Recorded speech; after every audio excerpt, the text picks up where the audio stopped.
बिछैले करे तो रहियो गे माना तब तो आदत लगैले नजर हमसे मिलैले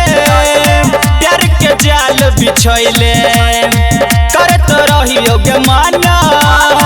तब तो आदत लगैले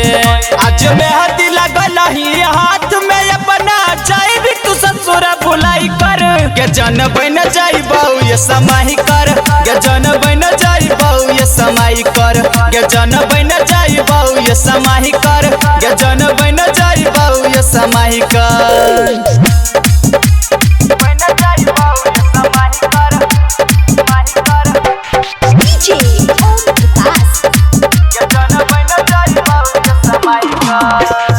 याद में तोरा गे रह छो जागल कर के ना सगे हो जेबो पागल याद में तोरा गे रह छो जागल कर के ना सगे हो जेबो पागल गे हो जेबो पागल रहबे तू खुश ससुरा में सनम पियावा के बहिया पाई कर के जन बन जाई बहु ये समाही कर के जन बन जाई बहु ये समाही कर के जन बन जाई बहु ये समाही कर के जन बन जाई बहु ये समाही कर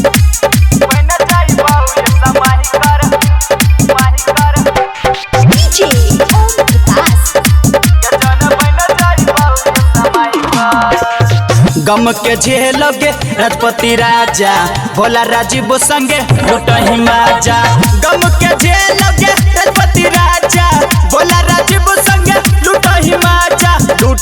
माजा के लूटही मजा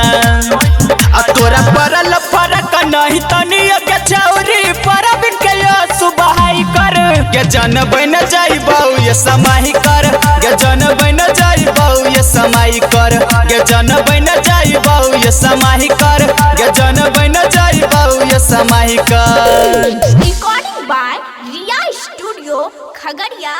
भदास।